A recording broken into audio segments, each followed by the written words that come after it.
Welcome, everybody. We're talking about cryptocurrency movements, Dogecoin going to, past the $1 trillion market cap, and of course, Bitcoin's future with Elon Musk. Bitcoin 100,000. No, sorry, wrong show. Anyways, we're here in the green room of DisrupTV. We're going to do some quick intros of our awesome guests today, and of course, we'll jump into the count. So, John, where are you calling in from today, and what are we talking about?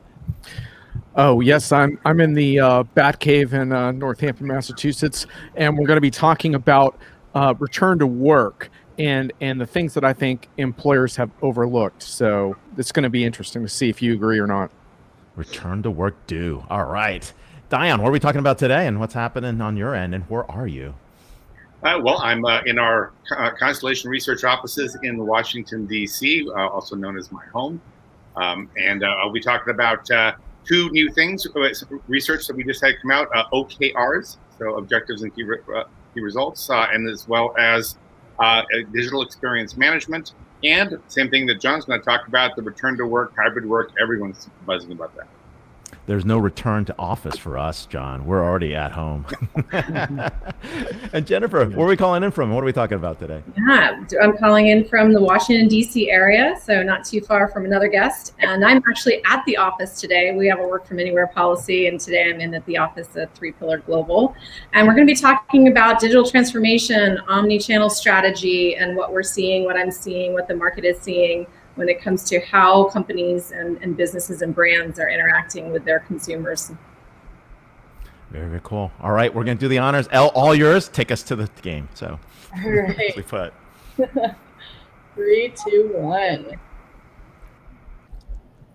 Hello and welcome. Thank you for joining us on DisrupTV. My name is Vala Afshar. I'm the Chief Digital Evangelist at Salesforce and your co-host for the next hour.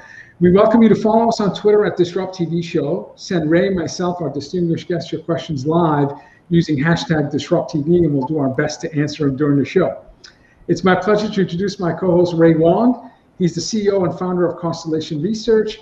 He's the best-selling author of Disrupting Digital Business, and breaking news, he's going to be the best-selling author of an upcoming book that's going to come out in a few months.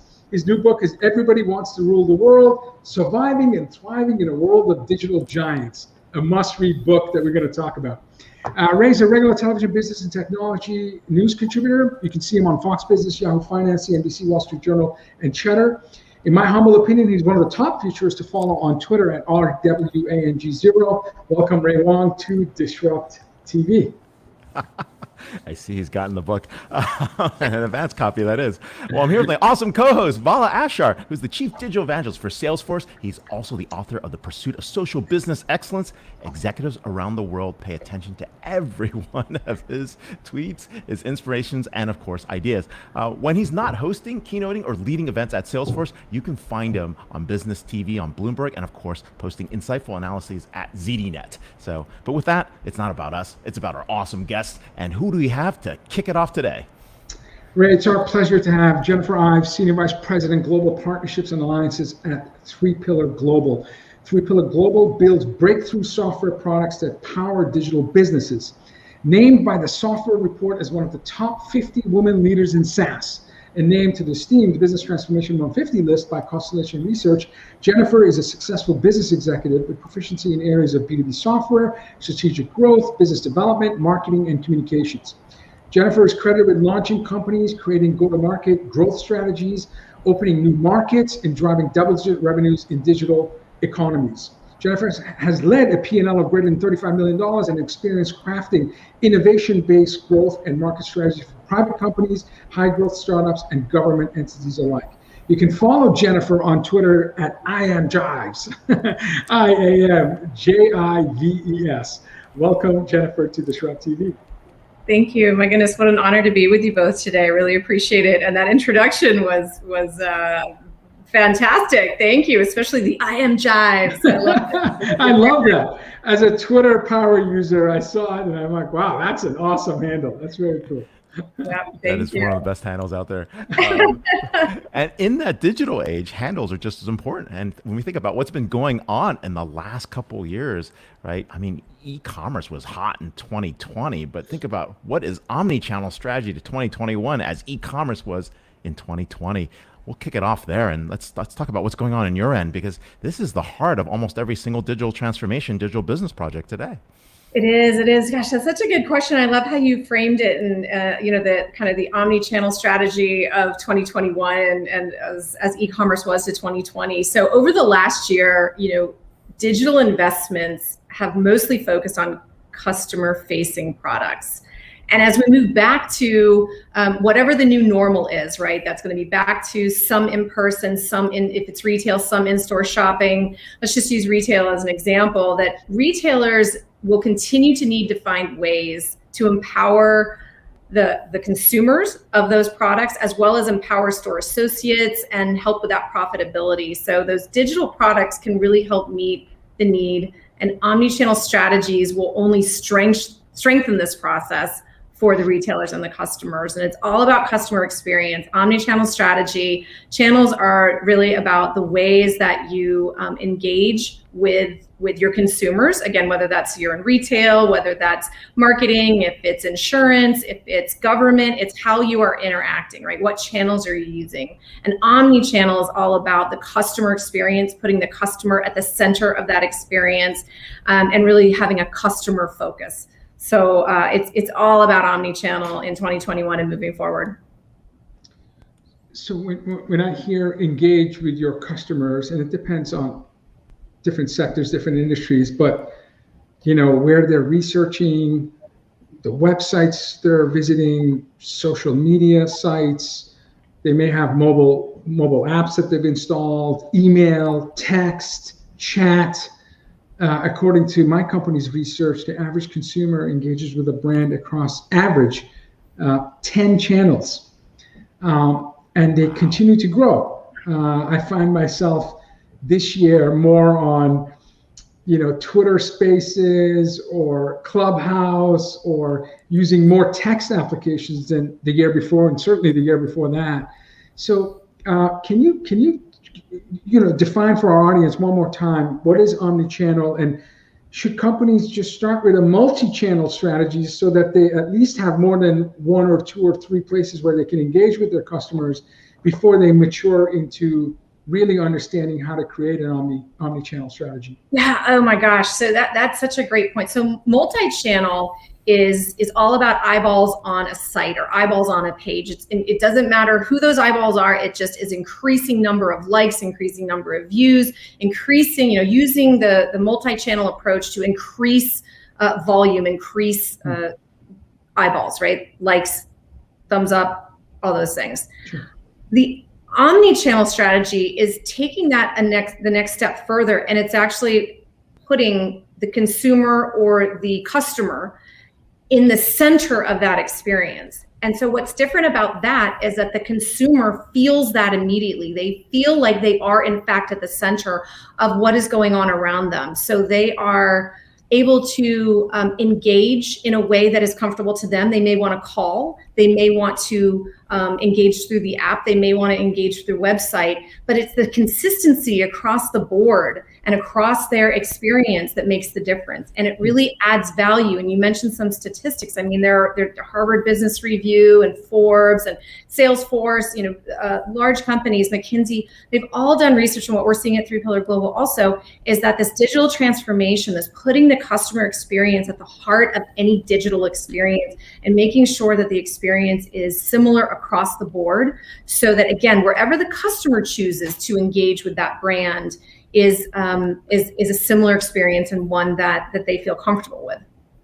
But I'm going to jump in real quick and say, you mean more than just omni-channel, right? When we're talking about different channels, you're also talking about business models. You're talking about monetization models behind it. It's not just about getting the digital channel up there, right? So your omni-channel strategy conversation is so much deeper. Talk about what people should be considering, because, a lot of people are like, oh, I just put a channel up, it's going to be great. And you're like, yeah. Absolutely. Oh my gosh. Again, a great question. And direction to take the conversation. So in doing so, what you want to do is completely, as you mentioned, dig into that business model that you're looking at. Dig into how it is that you're engaging and how you want to engage with your consumers. Again, we can talk about retail. Like Disney's done this beautifully. USAA has done this beautifully. Bank of America, Starbucks. There are a lot of brands out there who have done a really wonderful job at putting that consumer at the center of the experience, adjusting business models so that the strategy of the business fits the consumer, that customer experience, and drives that customer experience forward. There are many statistics, and I'm going to read some of them because I want to get them right.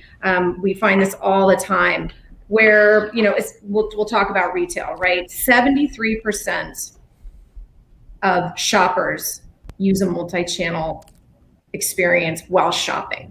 73%, and that's for retail, right? That's HBR. Forbes has shown that 81% of shoppers check the internet before going to the store. Now that was pre-COVID. Think of what that number is going to be post-COVID when people start returning to brick and mortar, to in-store shopping experiences as they did before COVID.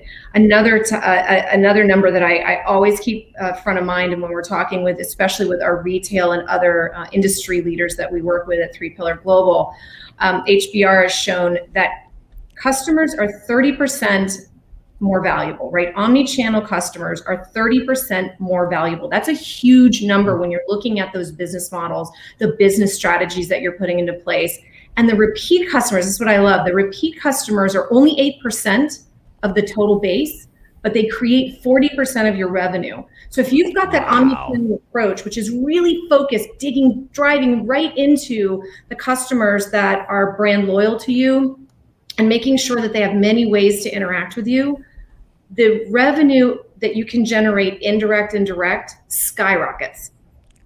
Wow. The notion on Disney was really interesting. And sorry, Val, I jumped in here. Okay. I was just the Disney piece is very interesting because what Disney has done is really taken, like, it can't be in the park, but I can monetize the library, right? And that whole notion on Disney Plus actually popping out of nowhere to become the #2 streaming service globally overnight has basically created the merger and acquisition disruption that's going on at AT&T and Verizon, where they're shedding their assets and things like MGM are being spoiled to Amazon, right? You see like the battle for content happening. They couldn't compete spending $17 billion on content or compete with content libraries that were there. So that's pretty powerful in terms of that Disney example.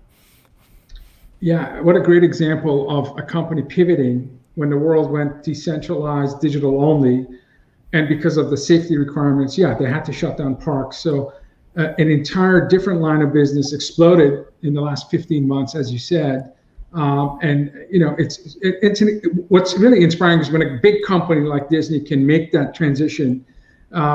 It certainly signals to companies, perhaps smaller or startups, that there is opportunities that exist when you're going through a crisis like we have in the last 15 months. And we've had guests on the show, Jennifer, that have said that the pandemic was perhaps a decade accelerant in terms of adoption, both cultural and digital. For example, e-commerce saw a 10-year adoption acceleration, I think just April, May, June of last year. And our research shows that in January, February, March, we still see 58% year-over-year growth in terms of e-commerce traffic and orders. And depending on what country, like Canada, we saw 111% growth. So again, depending on where you are combating the pandemic, you still see massive adoption of these digital technologies.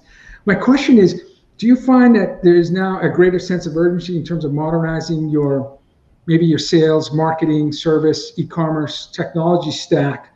Because in order to capture those signals across these channels in real time and do something meaningful with it, you do have to lean into a certain set of technologies. We've had folks that have talked to CDP as an important technology for precision response to unique individuals across multiple devices, marketing automation so you can do journey mapping, content management systems, social listening tools. So combination of technologies, and I think this is why your company plays a pivotal role, because most businesses may not have a full understanding of what that tech stack needs to look like in order for you to have a strong omni-channel strategy.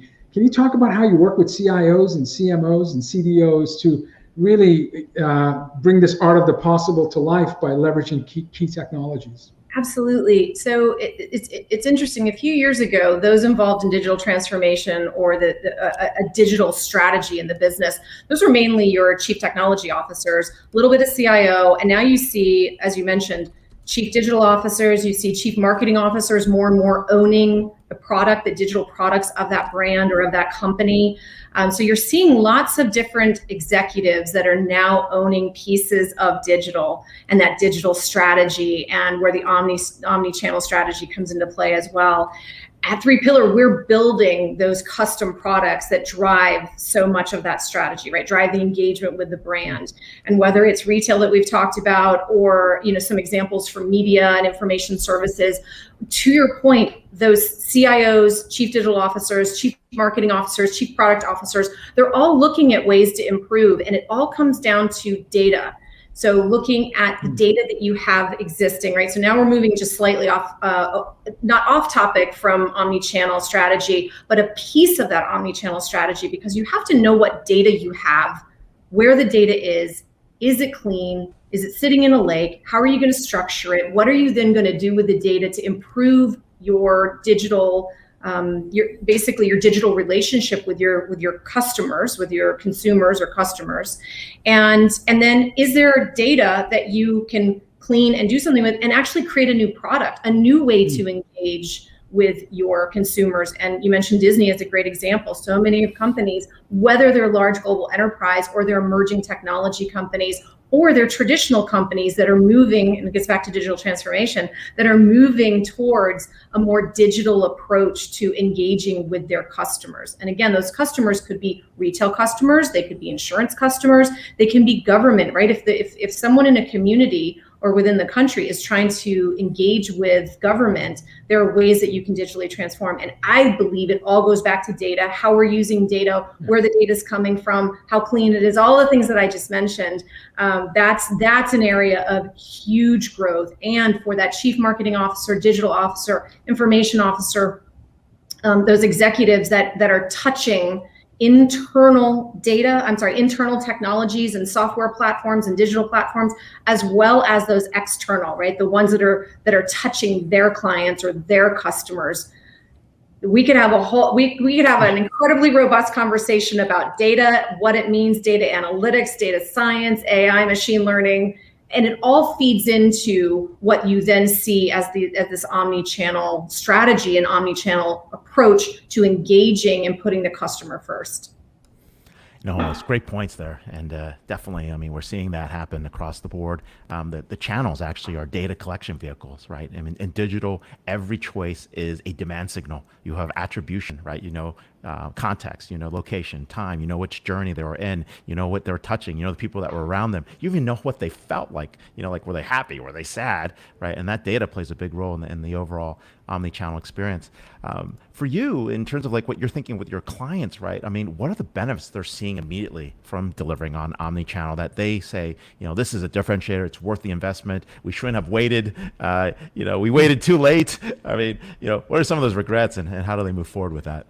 Yeah, so some of the regrets are throughout the industry are generally in COVID, as Vala already mentioned, some of the statistics around COVID increasing industry's adoption of digitally transforming. Some of those regrets had been that they had talked about it. Companies throughout the world, right, had talked about their digital transformation, had talked about the omni-channel strategy, but they hadn't put it into practice. They kept saying 6 months from now or next year, or we'll plan the strategy this year and then we'll do it next year. And then COVID came along and changed everything. And it required the boards of companies and the CEOs of companies to immediately engage with the CIO, the CDO, the chief product officer, the chief marketing officer in a very different way, because those voices became even more important than they were before. But those voices within companies became very important. And what we saw and what I think the world experienced and what you see across all industries is that need to increase engagement. So the benefit, right, what they're all working on, the business goal that everyone is working towards is increasing engagement. how can you increase the engagement with your customer, with your client? It's all about making sure that the customer experience has taken off a focus on customer experience. It's like nothing I've ever seen before. And I've been in the digital world and on the engineering team and working with technology companies for over 20 years. And the focus on the customer experience is like nothing I've ever seen before. So you asked about regret. I don't know that companies at this point, 18 months later, have a regret. I think they've moved beyond that. I think they have. We got to do this now. Yeah, they've gone through the regret stage and they've said, okay, well, let's do this now. And so they're starting and they're driving forward at a very fast speed. Because they're seeing that those companies that had already made those steps, even traditional companies that had already pulled digital transformation processes forward, they're looking at their competitors and saying, my gosh, they're already a couple steps ahead of me. I'm going to double down. I'm going to bring in a partner who builds custom software, can help me with this, can help me understand how to engage better. But the short answer, engagement with your consumers. That's what every company is looking for. How do I increase that engagement? And omni-channel strategies are one way. My final question, can you give us a sense of the time to implement, adopt, and actually recognize value? So I'm one of your prospects, and I'm deeply interested in developing an omni-channel strategy for my company. Working with your team, how quickly on average, and perhaps it varies by industry or the size of company, but and perhaps even having quality data, like you said, as an underpinning to drive improved decision velocity. What's the average time for a project where I can actually start to recognize return on investment? Oh my gosh, I would be a billionaire if I could answer that question. What I can say is that there are ways that you can look at your digital experience and your digital journey. You can do so in 6 weeks and 12 weeks and get a really good idea, really good assessment of where you are along that scale, right? Are you at the very beginning? Okay, maybe you said you were, but let's really assess and see where you are, because you may be a little further along than you think. And hey, all this data over here, you may think it's in a lake, it needs to be clean. We may come in with a data assessment and find out very quickly that you can do something with that, and then put a team or teams, plural, together and ramp up those digital products. So unfortunately, the answer really is, it depends on the company. It depends on where they are in the journey. However, you can see some differences in terms of knowledge back into those decision makers in 6, 8, 12 weeks. In that investment to then decide, okay, here's what we learned. Now let's work on that strategy and really put time, energy, investment towards that. So I hope that doesn't just leave it as that open-ended. No. As a practitioner, to be able to baseline and make informed decisions within a quarter boundary, it's amazing. You make some very informed decisions. And that's a challenge, because most decision makers don't believe that. They believe that it's this huge, you have to think through it for a year or 2 or 3 quarters. And what I say to so many executives, because I've been on the engineering team, I get it, I've been doing this a long time, is do not wait. Start small. We have something called the product mindset. We wrote a best-selling book on it. Start small. Ask what it is that the business needs to know today and start chipping away at it. Don't take it before the board, 3 quarters later when you're now almost a year behind. Don't do that. Start small. Great advice. Don't do that. Great advice.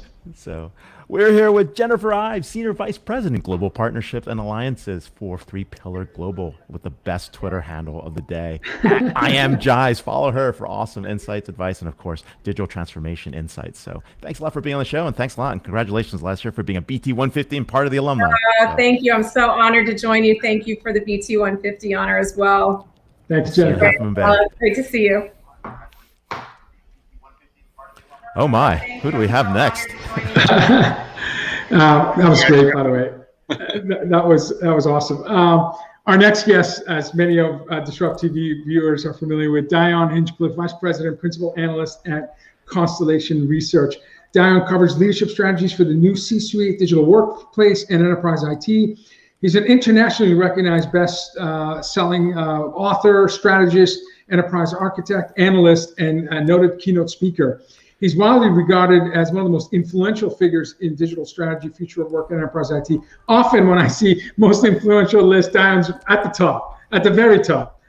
He's an incredible follow because of the cadence and the quality of content he shares on Twitter at D Hinchliffe, DHINCHLIFFE. Welcome back, Dion, to DisrupTV. Always a great pleasure to be here, Vala. What a great introduction as usual. Good to see you, Ray, and happy Friday.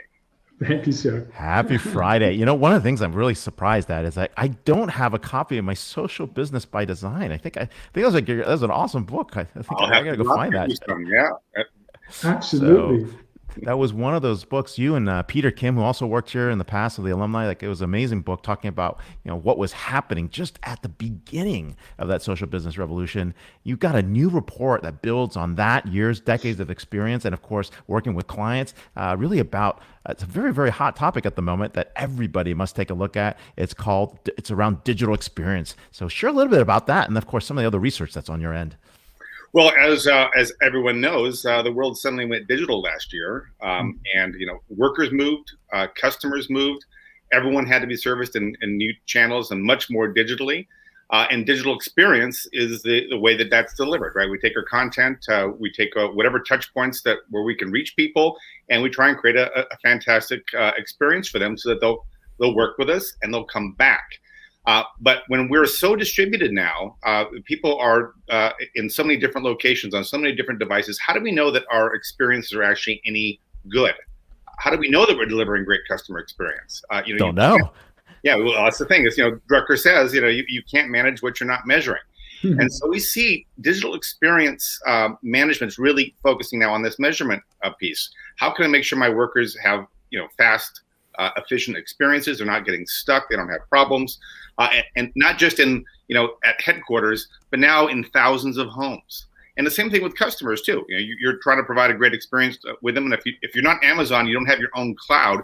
How do you really know that last mile that you're getting these great experiences? So we have a new piece of research that really dives deep into digital experience management and the ROI of really closely monitoring that and having real-time remediation. It's not something. It's like the previous guest, Jennifer, was talking about. When you find that there's a problem, you don't sit on that. You have to act on it immediately, right? You have to take that knowledge and say, is there something we can do to improve that? Maybe their computer is just slow. Maybe it's riddled with viruses. But most likely, there's something in your digital experience supply chain that you need to fix. And our research found, by talking to a number of organizations that are doing this, the more that they put this deeply into their practices as part of DevOps, there is a real operations staff that says, minute by minute, day by day, we're measured by how good our customer experience is or how good our employee experience is. And so we were able to tie the quality and the metrics of digital experience directly back to business value. It's not just outage numbers and SLAs and 5 nines. That's the intermediate part of the story. How do you map it to business? We have this digital experience maturity model now to help people understand, how do I tie back the most important connection I have to anybody, our customers and our workers combined? How do we tie that back into our business measures? Because if we can do that, then we can get the investment, we can get the staff, and we can do it right.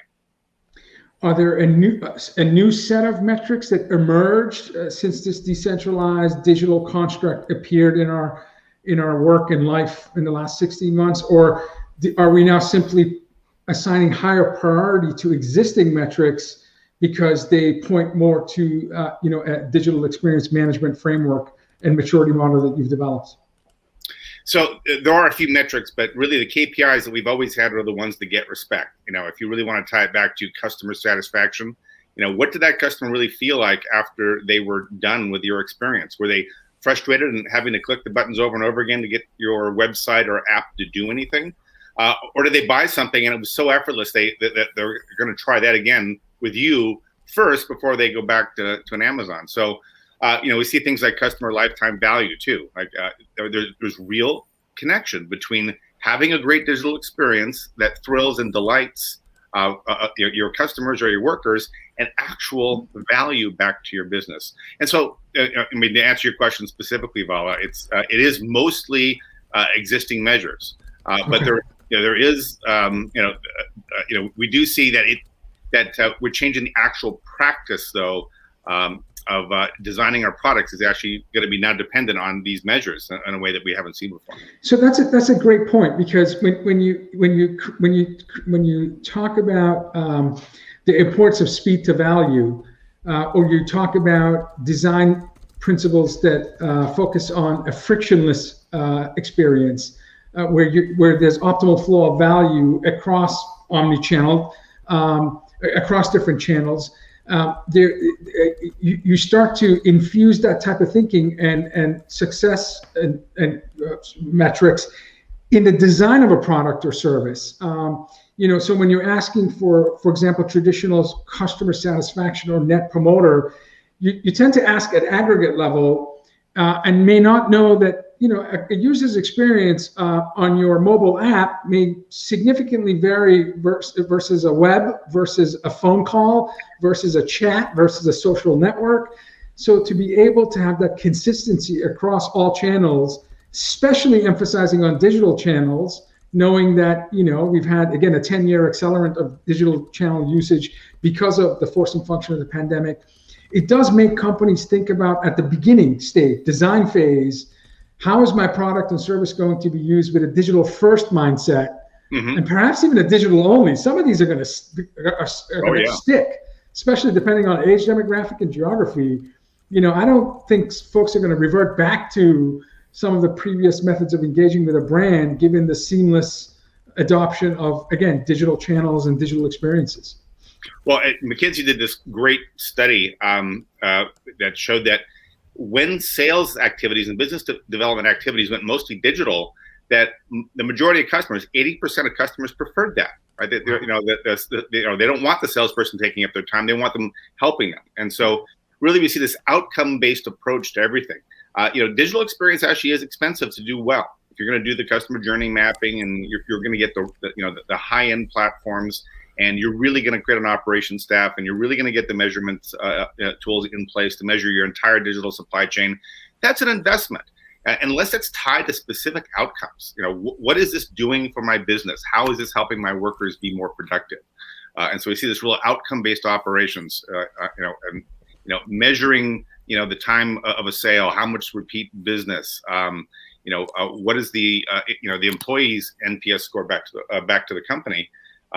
What is their productivity metric? So, and we couldn't really measure all these things before, but the beauty of digital is everything's instrumented. We now can manage almost everything, especially since it all went digital. So it's a great opportunity, a great business opportunity. And Dion, this isn't just lip service, right? Are the new C-suite that you engage with and you guide and advise, do you actually see a shift in their budget mix, where when you're looking at a 2021 IT budget, or it may be chief digital officer, chief marketing, do you see a larger allocation of budget towards digital investments, where you actually see proof that yes, it is expensive, but we are going to invest to ensure we're properly positioning our company for future success? And it's like what Jennifer said before. There's a certain companies that come up over and over again at the top of the digital maturity list, and they're the ones making those investments. If you look at what Disney invests in digital, it's enormous. They have, look at Nike invests, they have a whole digital. Oh, yeah, absolutely. And so they do have experience operations. They have people that are making sure that this is something, you go to the website in the middle of the night and everyone's doing backups and their nightly processes.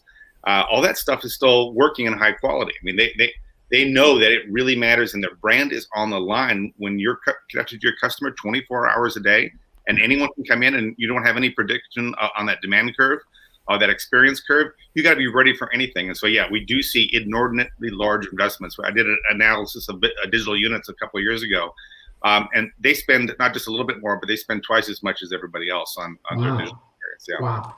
Yeah, no, we're definitely seeing that, and just like with your OKRs, you don't want to have in vanity metrics in social media or marketing, right? I mean, if it's not tied back to an action or financial metric, you're missing out, right? You're totally not making sense in terms of that digitization or taking advantage of those demand signals. Let's switch to a different topic, one that you're always been known for, which is really future of work, remote work, and what's happening there, and how we're going to return to work. I know John's going to touch upon that in the next segment, but what's really interesting is really some of the research you've been seeing and what you've been talking to, like some of the trends, right? Because it varies all over the map, but you've been able to extract some of the signal from the noise. Yeah, so this is the topic called hybrid work. How are we going to bring some people back to the office?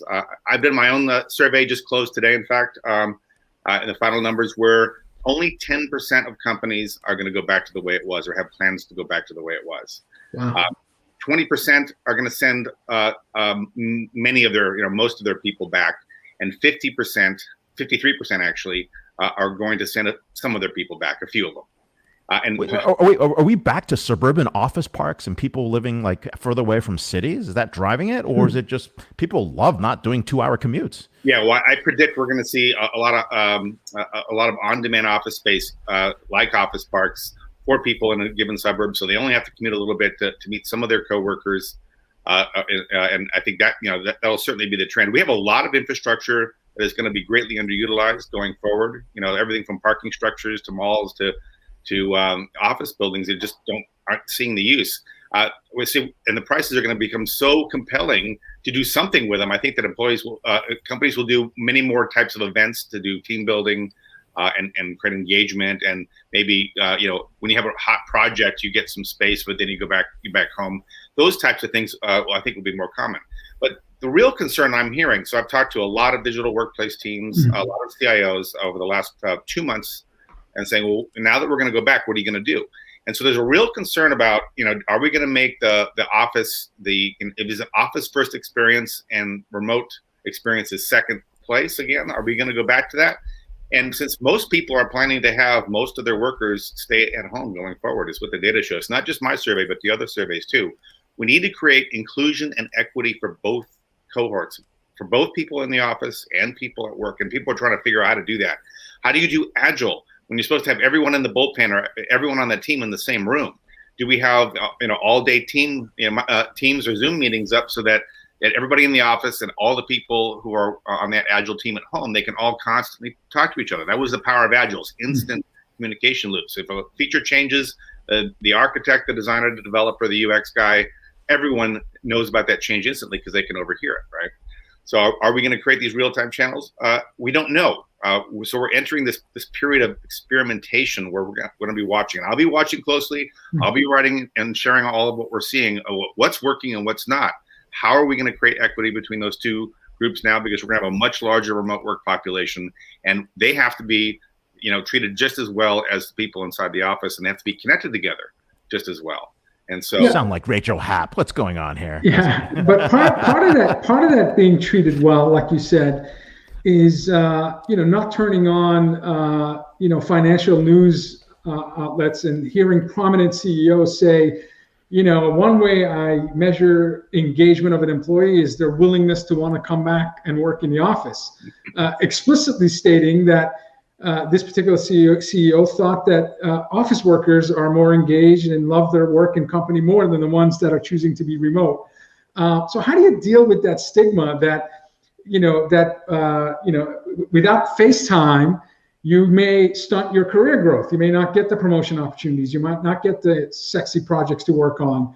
And so, there's a cultural element that still speaks to, and I guess your survey says 1 in 10 companies want to go exactly back to what it was before, regardless of whether they're actually even more productive in the last, 15 months working remotely. And a lot of companies have shown record quarters, unbelievable outcomes in this new decentralized digital-only construct. So what are your thoughts about, business leaders who really believe that FaceTime is still the most important element in terms of career growth?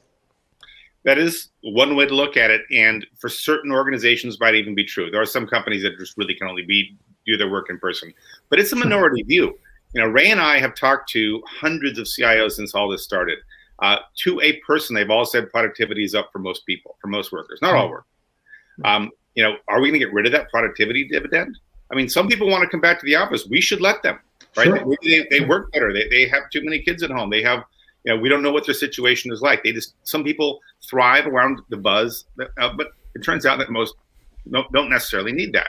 And so the proof is in the pudding. I think it'll work itself out. I can tell you this story. I was talking to a large Midwestern CPG company recently, And they said that before they really wanted to make people come into the office. They had a remote work policy, but they really would try to encourage people to come into the office at these beautiful facilities. I said, but when all this happened, it took them a few weeks. They realized that they can start drawing on pools of highly talented, highly motivated people that simply can't go to the major metro areas and get the dream jobs. They were hiring people in Peru and people in strange, out-of-the-way places who are very motivated to knock it out of the park, but they can only be remote. They can only work where they are, or they have other family or personal situations simply won't let them come in. You have these, all organizations now have this access, or realize they have access, because we've always had it actually since the internet, of these amazingly talented, highly motivated people who simply didn't have access to these jobs because we didn't even think about it. Right. That's going to change everything. We talk about equity and inclusion. Remote work is going to be awesome in helping companies bring the best talent in the world to bear on their business challenges. What an amazing competitive landscape. Now it's not just city centers and a 20-mile radius. You're talking access to talent from anywhere. And so having that flexibility where you give the employee an option to work from home, in office, or hybrid, I think that's a competitive advantage. And it is. And you're speaking to someone that loved going to the office, because fortunately my company, our office space is beautiful. With all the amenities you can imagine, with the best views of wherever you were. I mean, but having that choice is really ultimately what inspires and motivates employees, I think, to stay with companies. Absolutely, and you should go in the office whenever you feel like it, Vala. And when you have something big you have to work on and get out. And you can hunker down and not get interrupted at home. I mean, right. We need to have those choices. And so I think those CEOs that have this very limited and constrained view about where talent comes from and what's the best are going to lose out to much richer, sourcing that we can do now. I agree. Yeah, no, these are all really good points. But there's a negative consequence to the fact that now, because you can work from home, you're now competing with the entire global workforce for a job. So I think we should make sure people understand what we're getting into. But it makes us better. We'll up our game. It'll make everybody up their game, and that's okay. I think it'll up my game, but I'm just saying that folks that were traditionally not in a global competitive environment in this sense of that fluidity, it's going to create some interesting scenarios for people. I get emails from Ray almost weekly that says, "Look, I can find better DisrupTV co-hosts anywhere in the world now. No, multi-language, more handsome, ready to." I was worried about bots. Now I'm worried about this global contest. Yeah, it goes 2 ways. So I'm up in my game because I know Ray can find the co-host anywhere now. So no, but the second piece that's interesting to me about this is there was something that our friend Rachel Happ wrote that was about introverts versus extroverts in the office and remote work. I don't know if you saw that, Dion, but that's a very interesting point. Yes, I know her thoughts on that. Yeah. So, because introverts are really enjoying remote work, and the extroverts are dying because they want to go see someone, right? And it's changing the office culture and dynamic right there. So, something to think about as well. The future of employee experience is about choice, and they give your workers the choice of the best environment to get their work done, and they will. And make the right decision. No, we've given everyone choice as well. But you have to hire very well, because not everybody does well with all the distractions that are out there. So this is going to be a very exciting year to watch, and these trends that you're following, Dion. But hey, everybody, we're here with Dion Hinchliffe, VP and Principal Analyst at Constellation Research, world-renowned ZDNet graphics, and of course, author, strategist, and of course, many, many, many roles. We're lucky to have him here at Constellation Research. Thanks for being on the show today. Thanks, guys. You, the graphic, I forgot to mention, best infographics in the business. Best infographics in the business.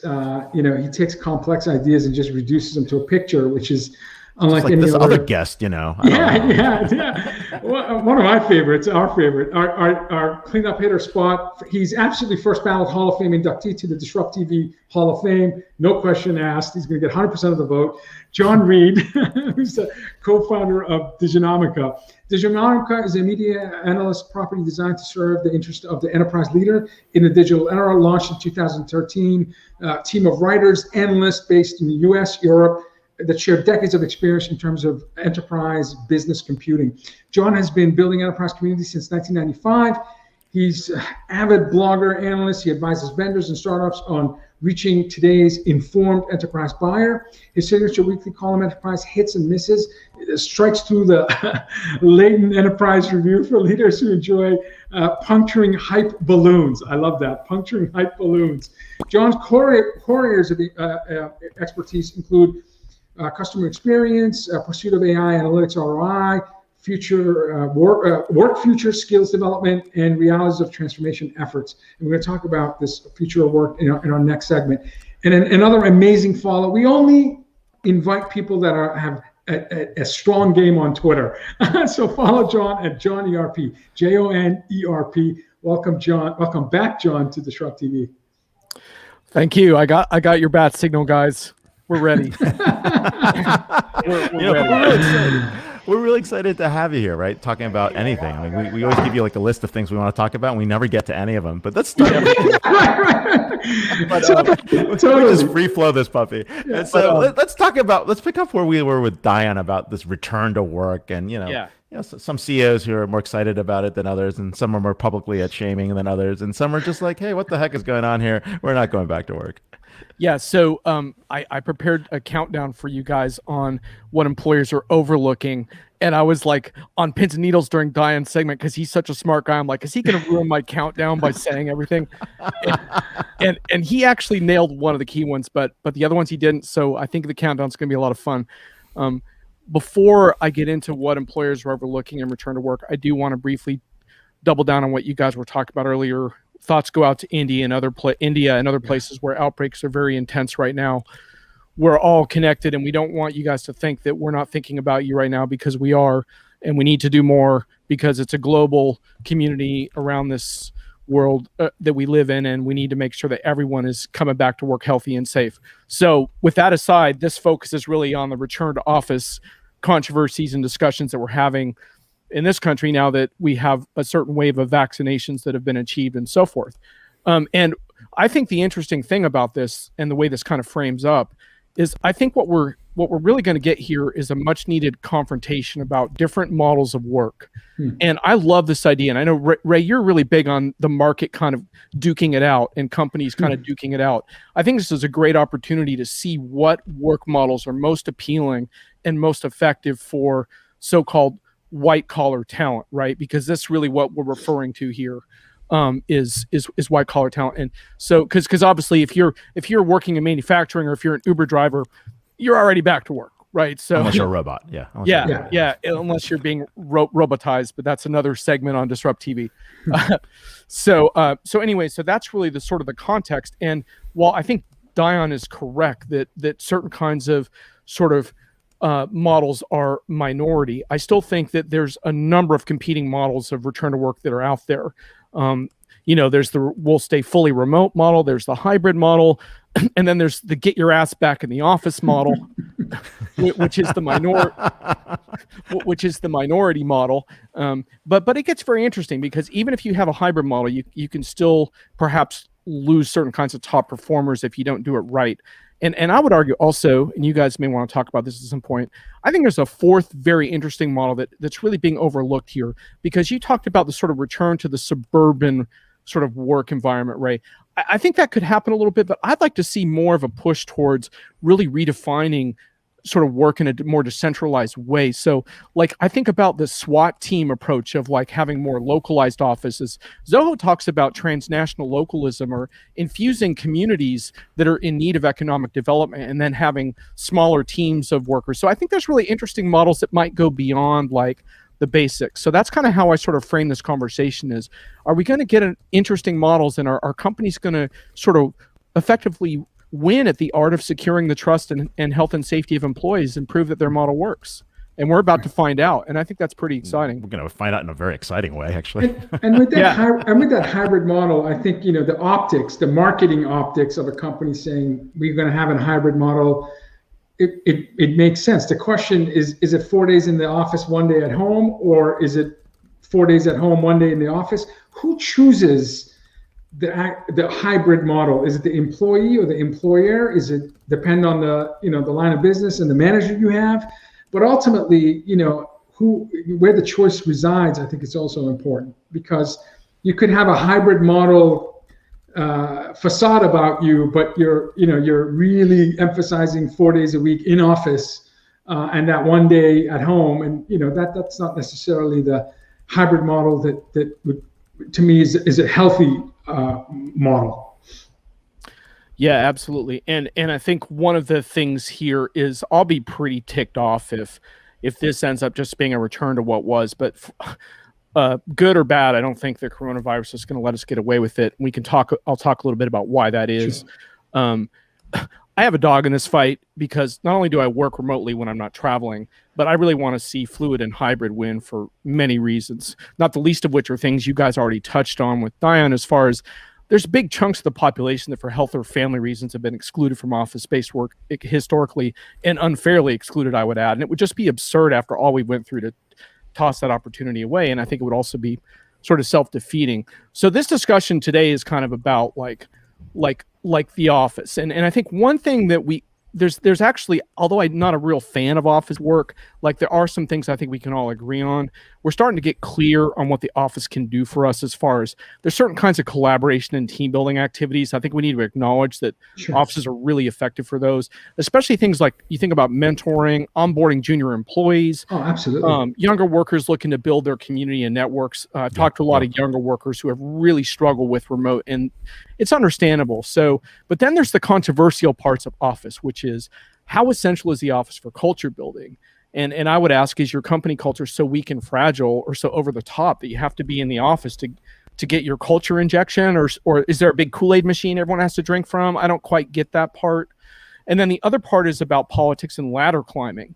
And I've heard people say, well, you got to be in the office if you want to climb that ladder. And I would say, well, perhaps, but are we really getting exciting and diverse leadership teams doing it that way? Last time I checked the websites of most boards of directors and executive teams, I didn't really see incredibly diverse creative leadership teams. So I'm not really sure that the office is accomplishing those things, but I think that's a very interesting debate because we don't, collectively, we can't really agree upon that. It's something we're going to have to work out. And I think vendors are struggling with this. This is a true story, guys. This is ripped from my email inbox. I wish we had some like music, like the Law and Order ripped from the headlines thing, but true story. I heard from a vendor that was all excited about their return to work plan. They wanted to talk to me about it. And they said, let's do an interview with our chief products officer. And they said, here's some data we have. And one of the data pieces was on the majority of their top performing women don't want to go back. And yet their policy is going to be 3 days a week in the office. And so I was like, well, what are you going to do about that? Your data shows these top performing women don't want to go back, but your policy requires that they do. And then I asked some more questions about their policies, including things like safety, because they're like, we're going to increase when it's safer. And I was like, well, so what does that mean, right? Like, does safety just happen? Like, how do we understand the safety conversation? They pulled the interview. And they literally pulled the interview. They're not ready to go on the record. And I think that's actually not uncommon in that there's a lot of companies that are struggling with this right now. And I don't, it's not, this is not an easy thing we're trying to tackle here. Sure. This is not easy. I've confidentially talked to a number of CEOs where they said, look, we had 20% of our employees do amazing. This is the productivity. They were running at 140%. And we had another 20% of employees, we have no idea. They were MIA the whole time. Like, we looked at log files, we looked at what they were doing, we tried to figure out if they were active. Like, they were basically just camping out and collecting a paycheck. So it's going to be interesting to see where these policies come into play. But that younger comment where you're talking about where they're unable to actually build the networks, that is happening. They can't go to events. They can't be mentored. They don't have that. Yeah. I mean, mentoring on digital is interesting. Like, you've got to at least meet the person once, and then it's okay. And we've got great networks from putting so many, hours on the ground, miles and out there, right? That we can do that. But it's very hard for me to say, hey, Vala, I want to introduce you to this friend of mine. He's a great person. He's trying to figure out, how to build his career in X, Y, and Z. Let's go connect with you. And it was like, oh, what do you do, right? It just seems very awkward. We've got to learn new techniques to figure out how to do that, or it's just going to be very hard for younger workers again. And this will be the third time they've been screwed, right? Yeah. Once through the financial crisis, second through the next, bust, and then the pandemic. They're never going to be able to jumpstart their careers. Absolutely. So with that in mind, are you guys ready for my top 6? Drum roll. Here we Top go. 6. Oh, Okay, top 6. All right. And these are not in order, but this is just kind of how I did it. Number 6, and these are what employers are overlooking, or you could see it as the questions I press companies on with their return to work plans. Number 6 is ventilation.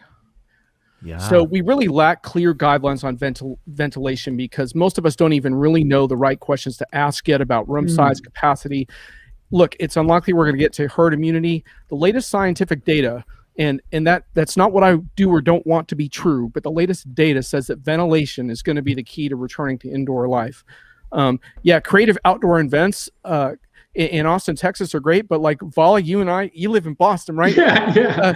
Let's do an outdoor event in January. Good luck to you. Creative outdoor events is not going to be a return to normal for anyone around here. Yeah. So we have to figure out how to make indoor safe, and we're going to have to become much more sophisticated about ventilation discussions.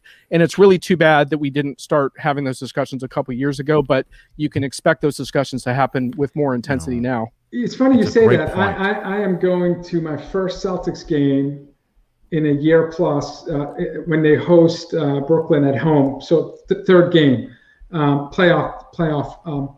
And I was actually searching to see if there's anything said about ventilation for TD Garden. Yeah. It's funny you say that. So In a year, every website's going to have that. Yeah. In a And I'm year. taking my whole family. So there's 6 of us going to the Celtics game. And, we'll keep the masks on, and it's a reduced capacity, but still thousands. I haven't been in any place with thousands closed in 15, 16 months. So, yeah, it's great that you brought that up because I couldn't find anything. I'm going, but and I assume it's big enough arena. Maybe I don't have to worry, but it is thousands of people are going to be at that game 3 next Friday at TD Garden. So, And we're going to need paper. We're going to need that data. We're going to need that data if we want to go forward. Sorry, Ray, what were you saying?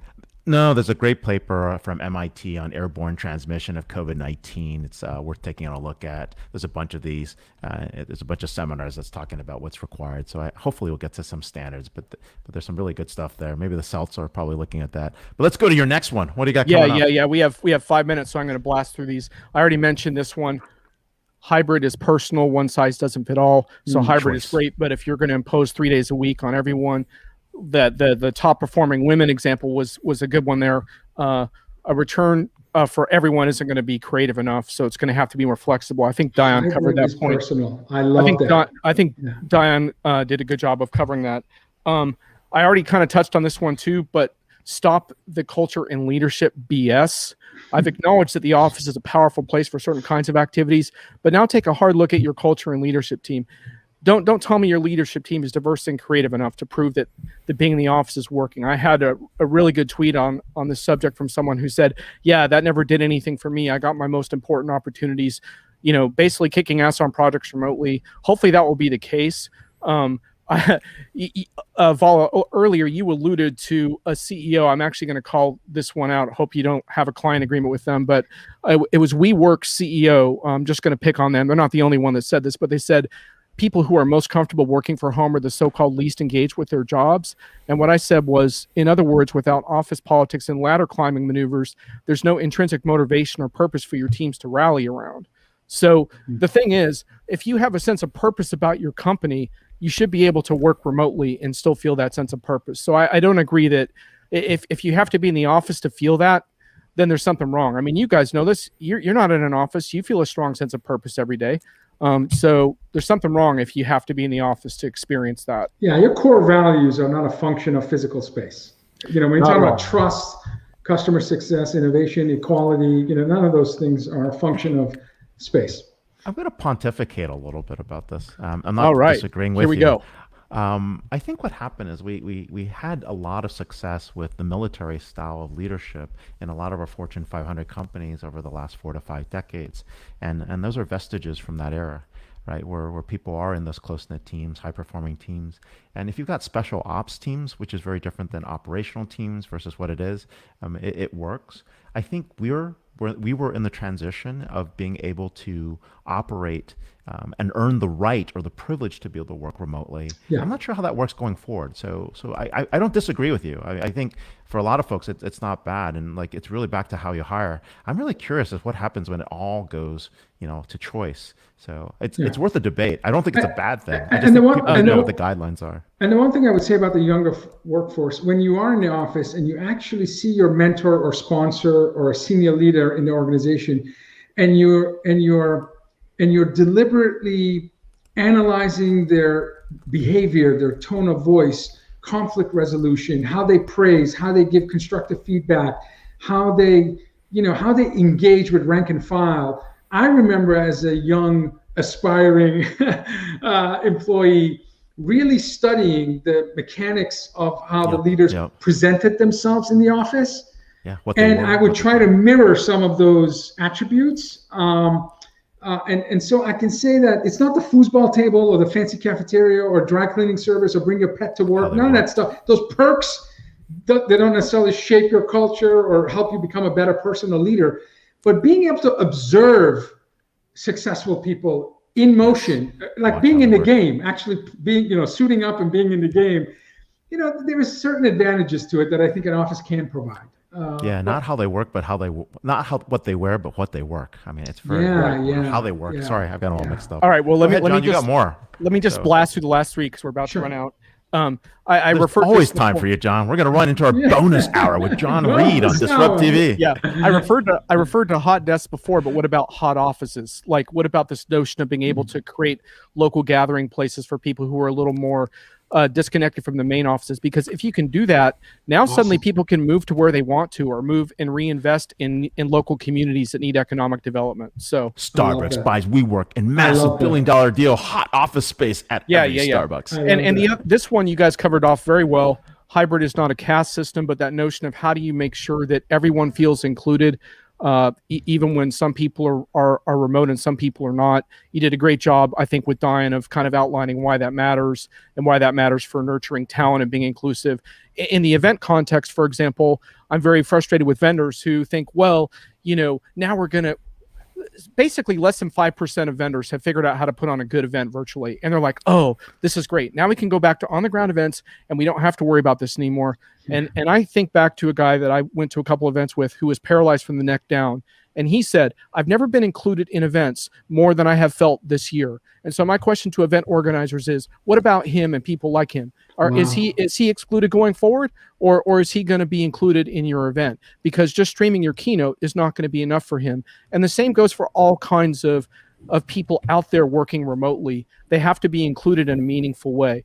So anyway, brilliant. That's number two. And number one, real quick, is what is your scale back plan? And I hate to be a downer, but we're probably not going to reach herd immunity, and that means we have to be prepared to make tactical retreats at certain points.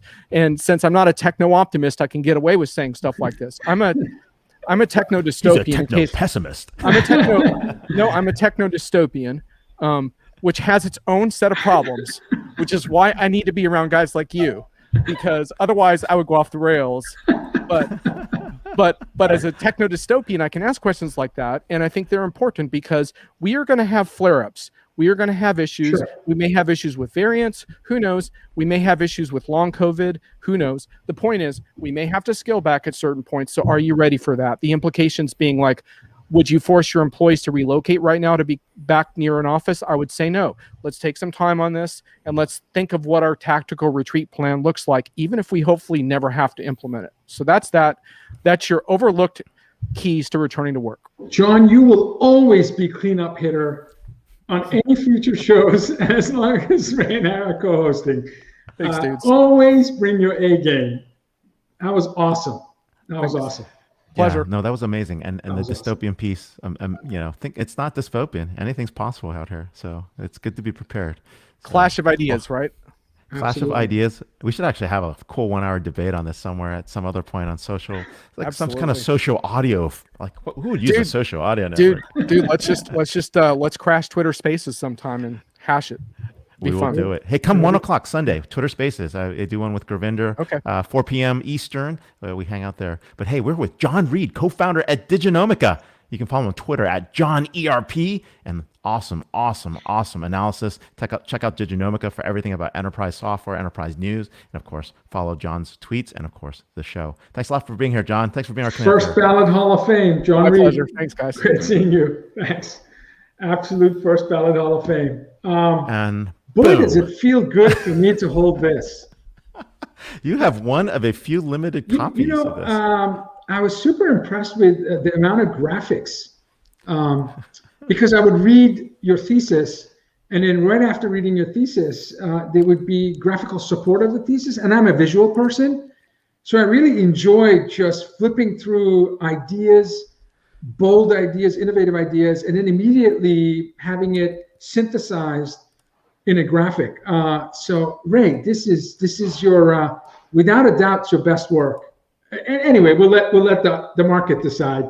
We'll But let the market decide. really your best work, and it took you some time to put this together. And by the way, I have an early copy, but I do have I have purview to that some of the accolades and endorsements of your book.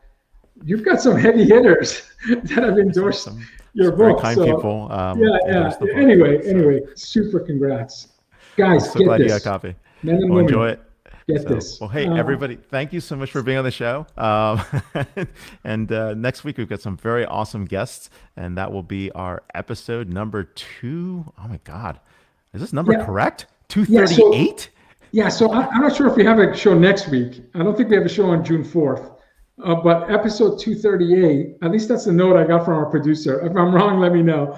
But our next episode, we have Dimitri Kravosky, Chief Product Officer at Unit 4. We have Ash Fontana, Managing Director at Zeta Partners and author of a new book, The AI First Company.